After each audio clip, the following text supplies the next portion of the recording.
Alors en fait, je vais essayer de présenter une période qui est difficilement compréhensible pour les nouvelles générations. Moi, je fais partie des gens qui, avant 68, ne méditaient pas, qui ont commencé à méditer en 68, qui a rejoint la Ligue communiste en 68, bon, parce que c'est des gens qui me semblaient les plus à même de changer le monde, à la façon dont on le percevait. Mais il y avait deux caractéristiques de toute l'époque. La première, c'est que moi j'étais issu d'un milieu populaire où j'étais naturellement à gauche. Dans mon quartier, dans mon milieu, les gens étaient naturellement à gauche. Et deuxièmement, quand on était jeune et qu'on avait participé à 68 avec tous les éléments, rejoindre une organisation était naturel. Il y a des dizaines de milliers de militants qui se sont investis. Ils ne sont pas restés forcément très longtemps, certains quelques mois, certains quelques années, mais c'est dizaines de milliers de personnes. La Ligue, c'était entre ceux qui militaient avant 68 et ceux qui militaient après, c'était de 15 à 20 fois plus. Vous voyez, c'est des ordres de grandeur, donc on a du mal à mesurer aujourd'hui. Bon. Et alors, ce qui résumait, c'est comme toujours, c'est Daniel Ben Saïd qui avait trouvé la formule qui résumait bien quelle était notre façon de militer, notre façon d'agir. C'était l'histoire nous mord la nuque. C'est-à-dire que la révolution est à nos portes, et donc il faut construire un parti révolutionnaire pour faire face à ce qui va se produire dans les années à venir. Et donc on militait avec l'idée que l'histoire courait plus vite que nous et qu'il fallait qu'on soit à la hauteur de ça. Avec une chose dont on a du mal à mesurer aujourd'hui l'importance, c'est la référence à la Révolution. La Révolution, il y a un truc qu'il faut comprendre, hein, c'est qu'il y a autant de temps entre octobre 17 et 68 qu'entre 68 et aujourd'hui. Hein. Bon. Il y avait la révolution cubaine, il y avait la révolution vietnamienne, on se battait aux côtés des Vietnamiens.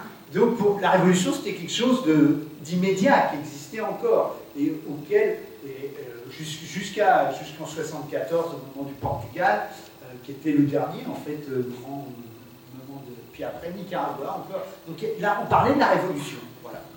Deuxièmement, il y avait une chose qui est difficile à comprendre aujourd'hui, mais il y avait un niveau de, comment dirais-je, de mobilisation permanente qui était extrêmement massif, politisé, combatif. Pour qu'on ait un ordre de grandeur, dans les entreprises, il y avait 10 à 15 fois plus de grèves qu'aujourd'hui, avec des grèves qui duraient 1 mois, 2 mois. C'est la période où les entreprises étaient les plus grosses en France, avec des ouvriers assez jeunes, hyper combatifs. Et puis, il y avait toutes les mobilisations qu'on faisait sur tous les terrains. Je ne vais pas les résumer ici. Et alors, ça explique qu'on avait, à ce moment-là, je dis on, parce que c'est l'histoire, c'est celle de la Ligue et de la LCR après, mais toutes les organisations d'extrême gauche étaient dans le même état d'esprit. On militait jour et nuit pour préparer la révolution. Mais quand je dis jour et nuit, c'est... il y avait des réunions permanentes, il y avait des manifestations 1, 2, 3 fois par semaine, les tracts, on fabriquait les affiches, on collait les affiches, on se préparait aux affrontements. Alors bon, tout militant normalement constitué avait un cuir, un casque, et participait aux affrontements, qui avec les fachos, qui dans une manif où ça fritait un peu, enfin, et on était dans, comment dire, dans ce mode de vie permanent, avec une implication dans laquelle la vie future n'existait pas. Enfin, n'existait, c'est pour la Révolution. C'est-à-dire que quand on était permanent, on n'était pas payé, on était payé au black, on s'en foutait, de toute façon, tout ça a été annulé. Il y avait plein de militants qui ne payaient pas leurs impôts parce que ça a été annulé. Les étudiants, j'étais étudiant, j'ai bossé comme pion, j'avais suffisamment d'examens pour continuer à être pion, pour pouvoir avoir du temps de militer, quoi. Et on était tous comme ça. Je donne un exemple, mais bon, on était tous comme ça. C'est-à-dire que chaque événement de la vie politique devenait prioritaire sur tout le reste, et notamment sa vie personnelle. Franchement, quand on pense que la révolution est pour demain, c'est quoi l'individu face à un changement de société c'est pas grand-chose, quoi. Donc, on était tous dans cet état d'esprit-là, avec un truc où on n'avait pas, comment dire, on n'avait pas un moment pour faire la fête, hein, sauf entre militants. Pourquoi entre militants? Alors, d'abord, les militants étaient assez nombreux, donc c'était une contre-société pas trop ridicule, quand même. Bon, mais en fait, c'était pas un choix formalisé. Quand on est dans une vie dans laquelle tous les actes de sa vie sont réglés par les échéances militantes, avoir une vie sociale à l'extérieur est quasiment impossible en pratique. C'est pas forcément un choix délibéré, c'est la réalité qui s'impose. Mais par ailleurs, tout ça se faisait dans un monde jeune, plein d'énergie, plein de vie. Plein de vie, mais qui crée aussi une certaine normalité. Hein. Moi, je sais, moi j'ai toujours aimé le rock, le bebop, les danser, c'était pas bien vu, c'était pas assez politique, quoi. Hein. Donc voilà, il y avait tous ces... Mais oui, mais je raconte cette anecdote parce qu'elle exprime ce qui se passait dans ce monde militant. Hein. Bon. Alors, il faut aussi comprendre que le mode de fonctionnement était un mode de fonctionnement très vertical, pour des raisons objectives.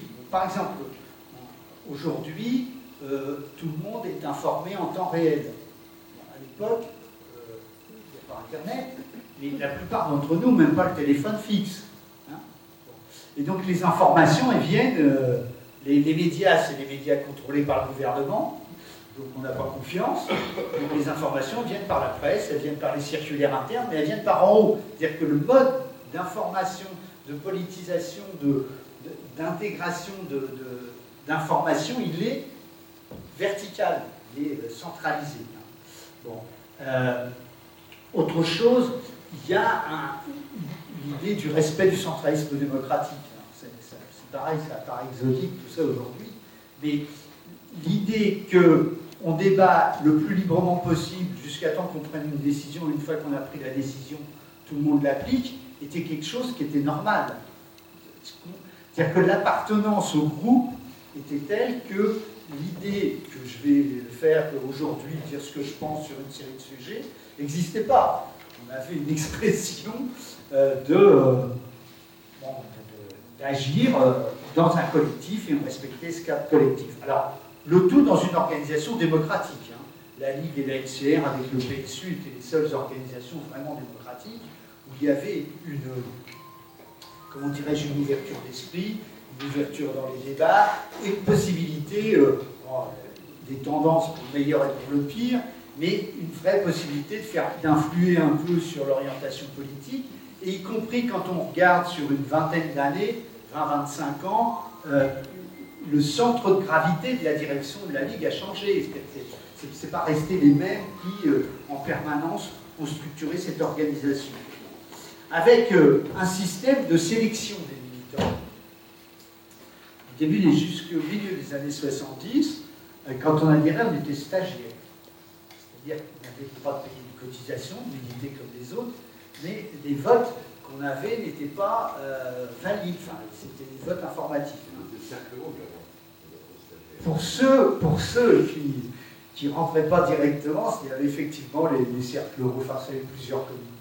Les structures de sympathisants autour, et on était stagiaire entre 6 mois et 18 mois. Hein, c'est-à-dire que le parti vérifiait qu'on était sérieux et qu'on se formait. Souvent dans l'année, il y avait l'idée qu'on avait suivi un cycle de formation avec une idée, comme toujours dans ces trucs-là, il y avait une idée qui n'était pas fausse, qui était de dire, pour qu'il y ait une véritable démocratie, il faut que tous les militants aient un niveau de formation et d'acquisition qui permet une discussion démocratique.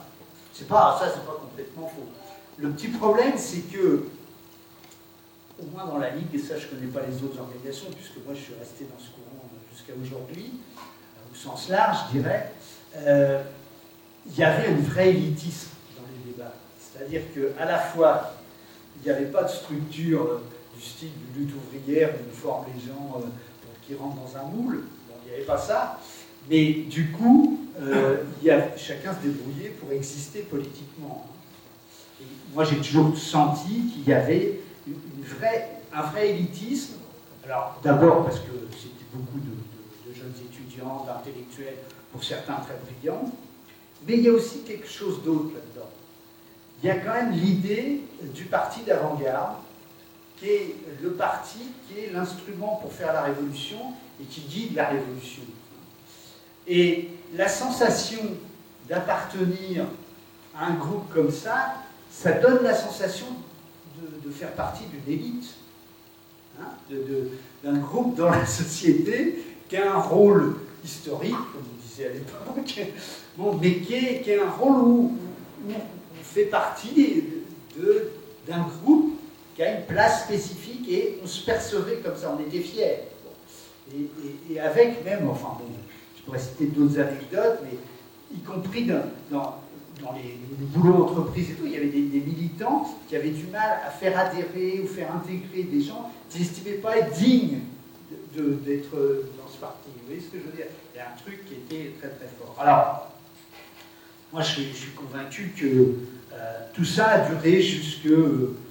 la partie ascendante, c'est de 68 jusqu'au milieu des années 70 à peu près. Bon, déjà les discussions sur la manifestation qui a amené à la dissolution de la Ligue, là, en juin 73, l'attaque du meeting d'Ordre Nouveau, a commencé à discuter, mais est-ce qu'on est dans une situation où on peut se permettre de faire ça? Est-ce que ça a une utilité de faire des trucs comme ça? Bon, en plus, après, il y a les tournants de la situation internationale, etc., qui ont fait que tout ça a bougé. Mais enfin, bon, je répète, je ne sais pas combien d'entre nous, on a été voir la Révolution portugaise. En 74, d'avril, la seule préoccupation, c'est quand est-ce qu'on va voir ce qui se passe au Portugal. On était des centaines au Portugal, ce qui était d'ailleurs tout à fait stimulant et intéressant. Mais bon, voilà. Je pense que ça a commencé à basculer donc à la fin des années 70 ou des années 80, parce que la pratique n'était déjà plus celle qu'on avait élaborée en 68-70. En réalité, bon, je pense qu'il... Alors, il y a eu en plus un autre phénomène qui était la montée des mouvements féministes, la montée de toutes les discussions sur la vie quotidienne, qui faisait qu'on avait envie de changer, d'être militants qui cherchent à changer la société, mais aussi des militants qui cherchent à changer leur mode de vie eux-mêmes. Bien. Bon, mais on était... je pense que c'est à la fin des années 70 que tout ça a commencé à changer, très très doucement. Mais la réalité a changé avant la théorie.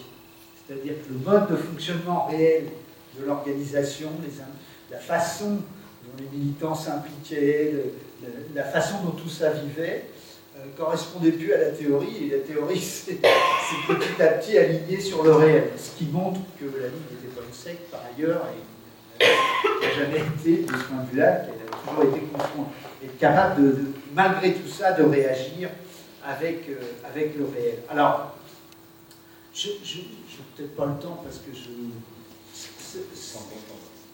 bon, non, mais je voulais raconter juste autre chose parce que pour montrer comment se construisent les solidarités, c'est les activités semi-clandestines.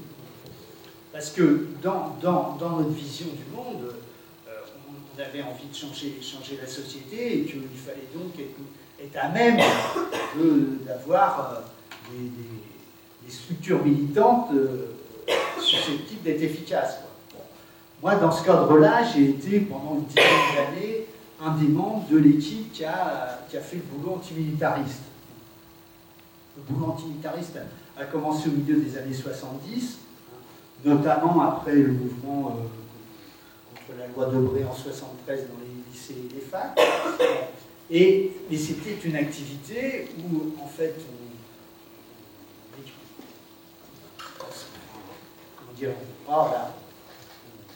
récupérait, j'arrive pas à trouver le bon mot, les camarades qui partaient au service militaire, on les formait et on les encadrait. On les suivait dans leur caserne, on leur donnait des coordonnées de syndicats susceptibles de les aider, de lieux susceptibles de réunir les comités de soldats, et les moyens de mener des campagnes politiques dans les casernes. Et il va de soi qu'une activité de ce type même si elle est assumée publiquement. Parce qu'on a assumé le boulot antimilitariste, le journal en parlait régulièrement, il y avait des manifestations publiques, etc. Et la structure du travail ne devait pas être publique, parce que ça voulait dire que tous les militants allaient se retrouver en tôle en peu de temps, quoi. Et donc on avait, en plein milieu d'une société, fin des années 70, des années 80, dans laquelle il y a une vie normale, des secteurs qui étaient semi-clandestins, avec des locaux clandestins et des militants qui, y compris dans ce secteur, n'étaient pas connus des militants de la Ligue. Hein. Les partis qui étaient connus, d'autres qui n'étaient pas connus. Donc on avait vraiment un système, et d'ailleurs on ne s'est jamais fait piéger, il n'y a jamais personne qui a été en tôle.